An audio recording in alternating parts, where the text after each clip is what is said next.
my lovely crafty people, and it is another day in December and we are back with another Christmas craft.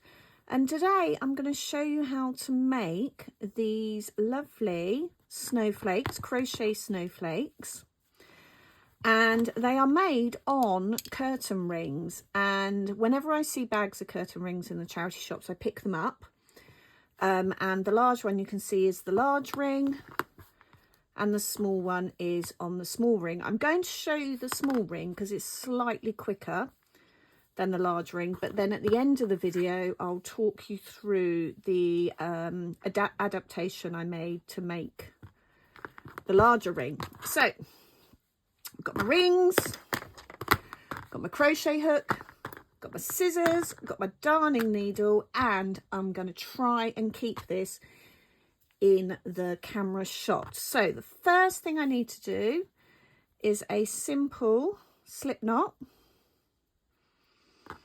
and there are many ways of doing slip knots, but this is the easiest way to do it. And I'm actually going to put that through the ring and pull it tight.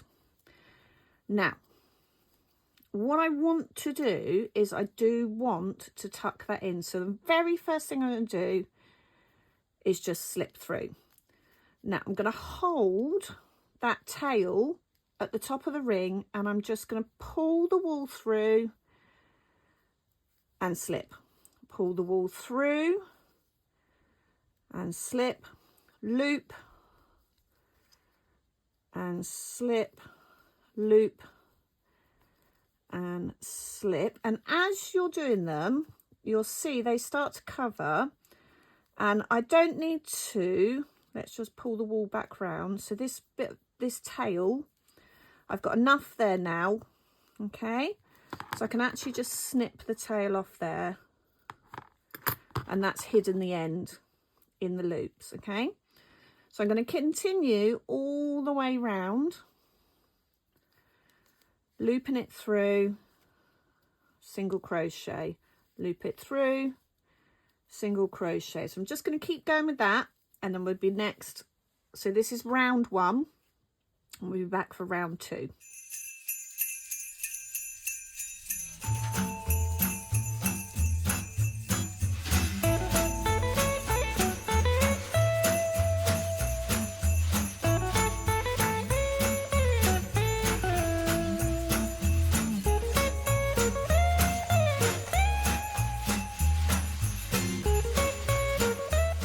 There we have it. So the number of hoops you'll put on your ring depends on the size of the ring and the thickness of your wool.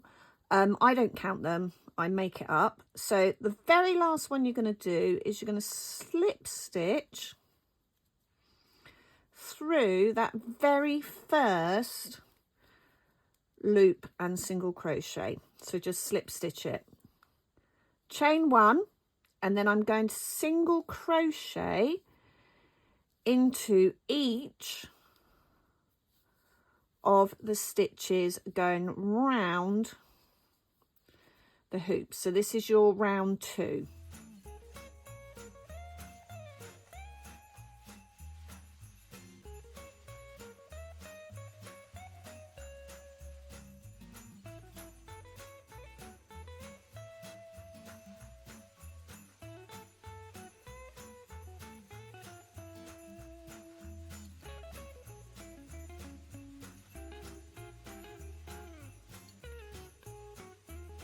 Okay, so this, we're back to the beginning of the round, and I'm just going to slip stitch it through.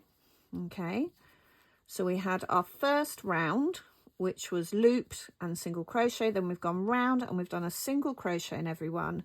So now I'm going to do one chain, and then I'm going to go in to the first single crochet, and I'm going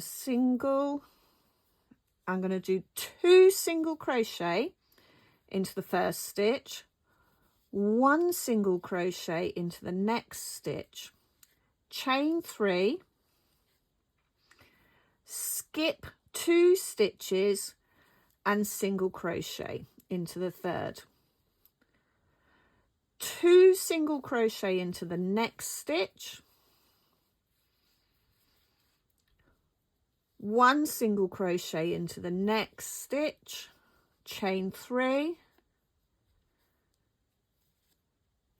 skip 2 and single crochet into the third, 2 single crochet into the next stitch, 1 single crochet into the next stitch, chain 3, skip 2 and single crochet into the third, and keep going all the way round.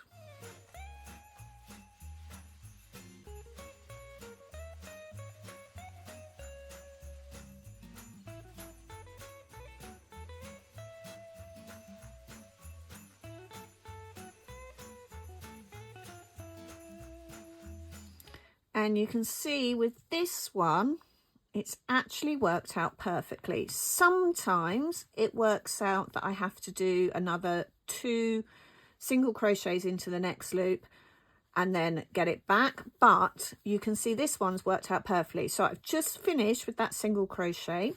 I'm now going to chain 20 to make the hanging loop.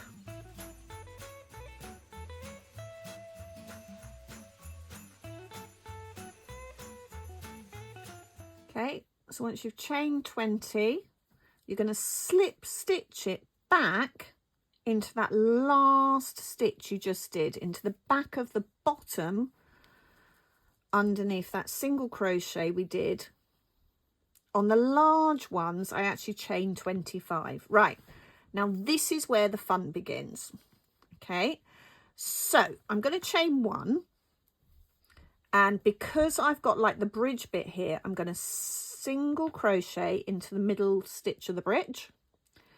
Now I'm going to do a double crochet. So double crochet is you loop and we're going to go through that chain there. So you'll see as you go round, you've got a chain and then you've got a bridge of stitches, chain, bridge of stitches, chain, and so on all the way round. So we're going to start with a double crochet into the chain. So I'll show you that again. You loop through the chain, pull through. You've now got 3 loops on your hook. You're going to pull through 2 and then pull through 2 again. And now we're going to create a picot. We're going to do a small picot stitch, which is 2 chain, and then take your hook, go back through the bottom of that chain, so the first chain, and you slip stitch through, double crochet, and now we're going to do a large or a medium sized picot. So we're going to chain 4, 1, 2, 3, 4, and then we're going to go back to the bottom of the chain and we're going to slip stitch through. Ooh, slip stitch through. Okay, and then double crochet. Okay, then we're going to do another small picot. So we're chaining 2. Whoops. Chaining 2. And then we're going to go slip stitch back at the bottom of the chain. Now, to make the larger ones, I did the small, the medium, and then I did a large one, which was 6 chain, and then picot, slip stitch, hang on. Oh, I thought I was going to sneeze. And then slip stitch into the bottom of the chain of 6. But then I'm going to double crochet. Okay, and then you just find the middle of that bridge and you single crochet into the middle of the bridge. Okay, to create the snowflakey bit again, you double crochet into the chain, picot 2, so we're going to do a chain 2, take it, slip stitch through the bottom of the chain, double crochet into that chain 3, then I'm going to chain 4 and then slip stitch through the bottom of the chain. Now on the large one, this is where I do a double crochet, and then I would chain 6 and then slip stitch into the bottom of the chain. But because we're doing the smaller snowflakes, I'm just going to chain 2, slip stitch into the bottom of the chain, double crochet into that loop, and then single crochet into the middle of the bridge. And I'm going to repeat that all the way round.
Okay, so now we've got that very last snowflake, and we want to take that now back down to that very bottom of the hanging loop, and we're just going to slip stitch it through.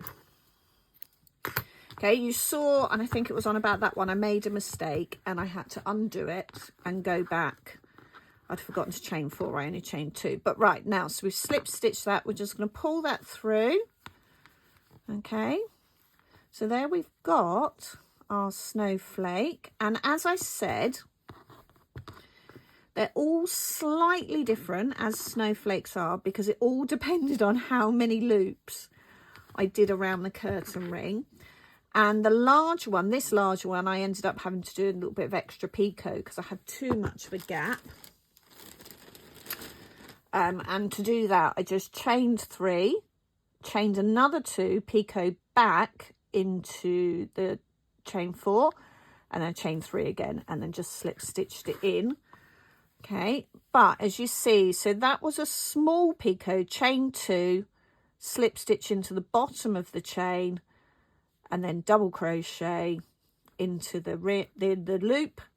Then that was a chain 4, slip stitch back into the bottom of the chain, double crochet back into the loop, chain 6, slip stitch into the bottom of the chain, double crochet back into the loop, chain 4, slip stitch back, chain 2, slip stitch back, and double crochet. So you work it up and then back down, and each time it's just got a single crochet into the middle of the bridge. And the only other thing different I did for the larger ones is on some of them I've left 3 stitches in between. I think this one might have had 3 stitches left. Okay, so you can see the difference between the large and the small ones. That one I didn't chain as many on the hanging loops, so they were all slightly different. And all I've got to do is weave in this end. So I have used a sparkly wool that I've got in my woolen stash. I have a vast amount of wool, as I do with most of my craft stuff. I have a vast amount of. I might need a new house just for craft stuff. Okay, and then I'm just going to weave this in. You just weave it in through the stitches so that it doesn't really stand out as you're weaving in an end. And then I'm going to go under those loops. Okay. Trim off the excess. Now you can make these with curtain rings like I've done. I have got some thinner metal curtain rings that I might make some out of. Or you can use, you know, like you get the rings on the top of the bottles if you want to do those. Or really any ring you've got. If you haven't got any rings, you could just do a chain of, say, what's that? That's 20. So if you did a chain of like 30, slip stitched it, and then you can do the loops around that chain. Or you can use a pipe cleaner, make a ring out of a pipe cleaner. It's completely up to you. Cardboard, end of a toilet tube. I just like doing them on curtain rings because it gives it that kind of 3D element. I'm going to pop the instructions in the comments below. And if I work out how, I'll pop some instructions over the top of the video as well. But enjoy. These are going to work to hang on the work Christmas tree, along with the others I've made. So happy crafting, and I'll see you for my next Christmas installment.